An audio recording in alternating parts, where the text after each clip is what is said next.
Director Carl Nickel will begin tonight's event honoring longtime Hall of Fame football coach Mr. Coach Rea.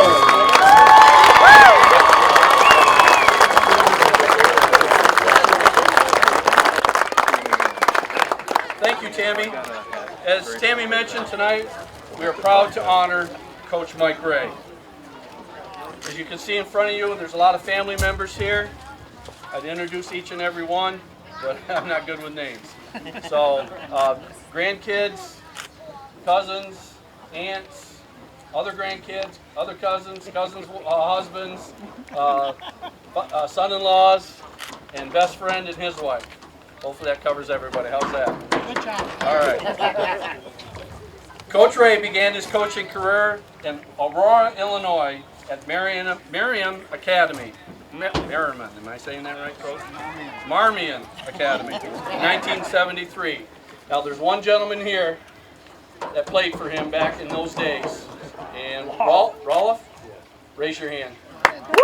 Came all the way from Illinois.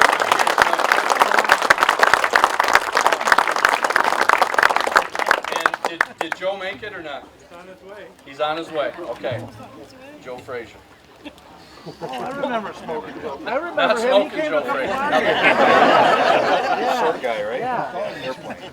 Call him Smoking Joe, he said. So in 1973, where he began until the spring of 1979, in the fall of 1979, Mike and his wife Shelda, their son John, who could not be here tonight, he's the coach just like his dad, and is coaching tonight and could not be here. They arrived in Kingston and began what has become a Hall of Fame career as Kingston's head coach. A short time later, where's Andrea? Right here. Oh, there's Andrea. Short time later, their daughter Andrea was born. The first several years were tough years, winning only a few games. But knowing he was building a program, the varsity suffered so that there could be a JV team to continue that building of the program. As the program progressed, the winning began. His overall record in 30 years was 181 wins, 109 losses, with 13 playoff appearances. Now keep in mind, back then it was extremely difficult to make the playoffs.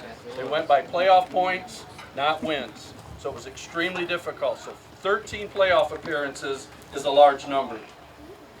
He also won 13 league titles and appeared in the semifinals in two separate years. And in 2004, he was nominated by Mr. Pete to the Michigan High School Football Coaches Association, where he is now a member. A Hall of Fame football coach as of 2004.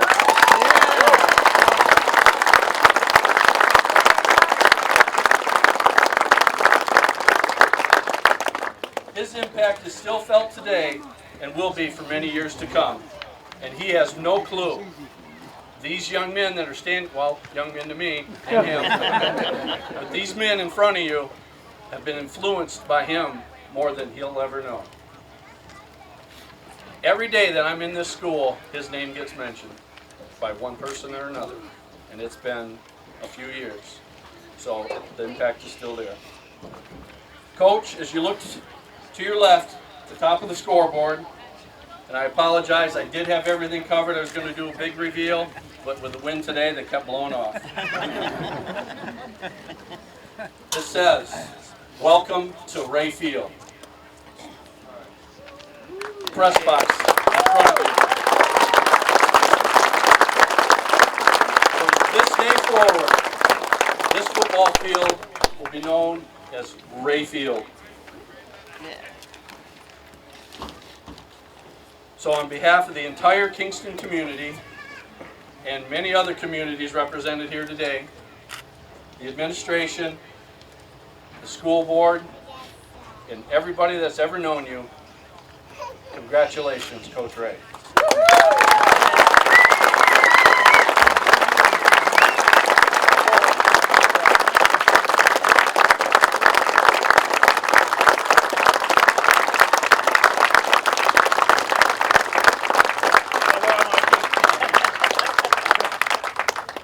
try to make this brief. He's not making it any easier on me. I was trying to not be emotional, and the players know that come game night, this old boy got pretty emotional. That's right, remember that. And it's game night tonight. First of all, I don't deserve this honor. Don't argue with me, but I'm very, very grateful. I'm shocked. I'm humbled, and I've been very blessed.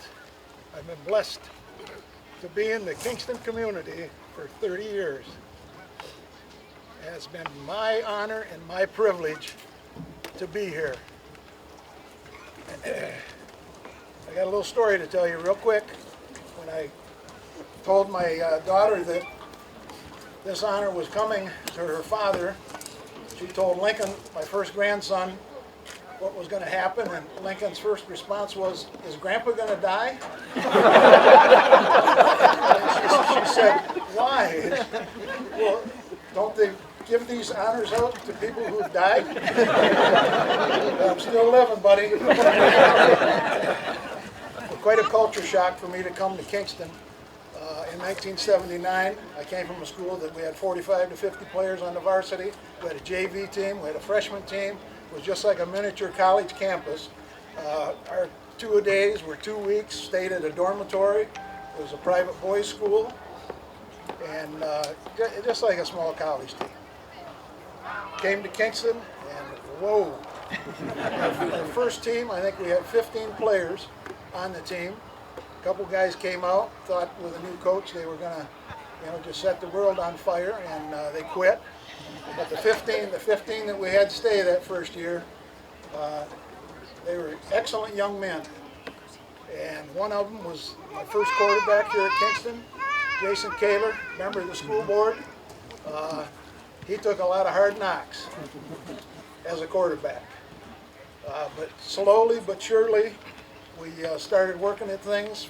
1979, we were 0-9, 0-8. 1980, we were 0-9. And frankly, I wouldn't have been surprised, and I kind of expected the school board to say, "Hey, Mike Rea, we'll see you later." But they didn't. I think they had faith in me, and I had faith in myself, and faith in the Kingston community, and the young men that eventually would come out and play football for us, and they stuck with me. 1981 or 82, we had our first win, and then the next season, we had our first winning season at 5-4 down at Dryden. Snowing like crazy, just like the NFL. They shoveled the lines, the yard lines. It was so much fun, and it was even more fun with the outcome. Many thank yous. Administration, I can't name them all. We've had some very good superintendents and very good principals. The school board, I thank them that they did not fire me in 1980.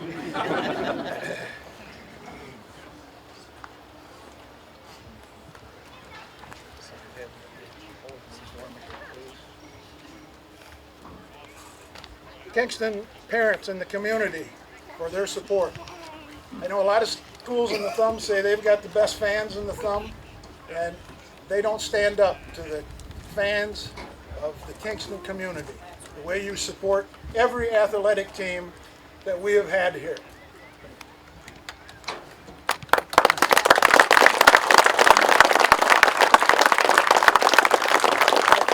My family, first of all, my wife, you don't know some of the things that she's done for this football program. Washing uniforms way back, going to pick up video and film back in the old days. Today they got it made. We had to go to Saginaw and pick the film up, and it was a zoo, wasn't it, Jason? And she's been my support throughout this entire football career. She's a football wife, and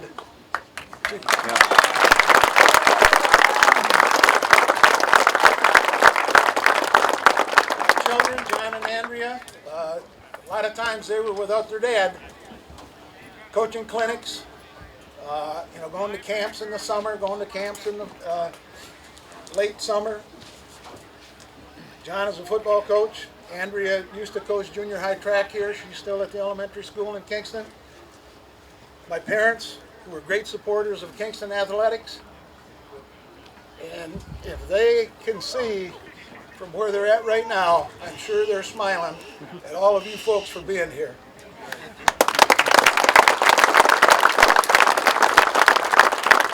had a lot of assistant coaches throughout the years, but I think my number one mainstay, and probably the guy that was with me the longest, I had a lot of assistant coaches because they couldn't take my barking at them. But the guy that stood by me the most was Scott Boyle. Boyle.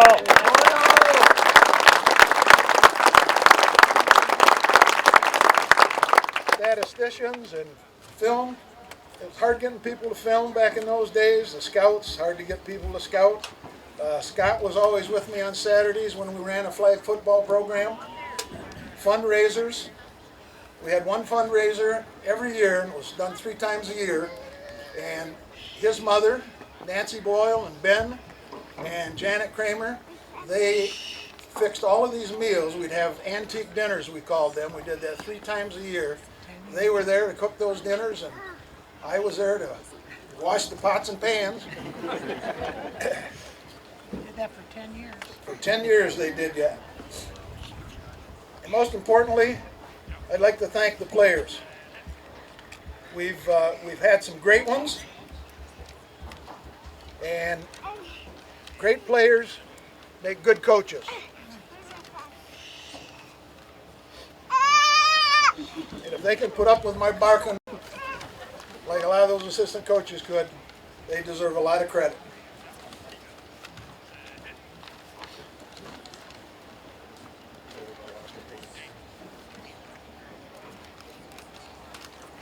We tried to develop desire, dedication, and discipline, and one of the mainstays of our football program for 30 years was you win with class and you lose with class. And I tried to pound that in their heads.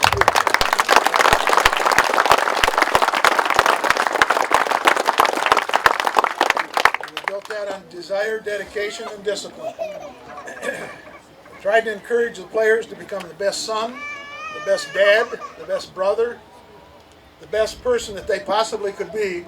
And a lot of them are here, and some of the professions that they have taken up, they're all to be commended, I'm telling you. Some of my best memories have happened on this field in my life. I've been asked what has been my most memorable.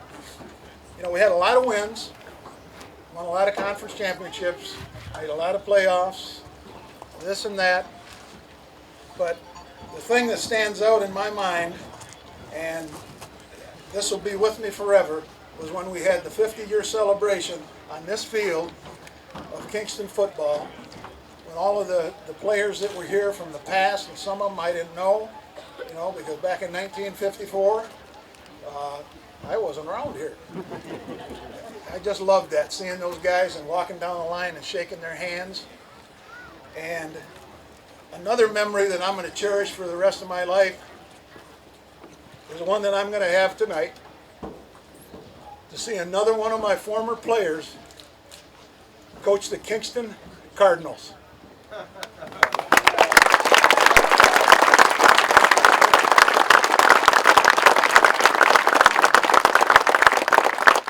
God be the glory. Thank you.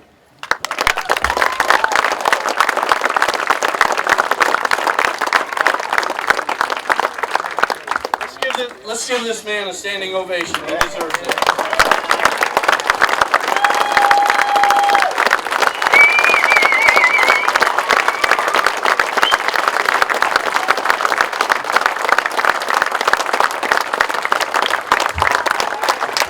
One last thing.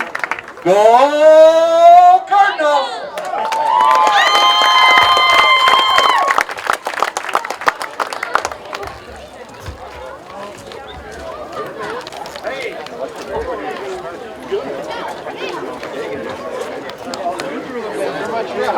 Carol.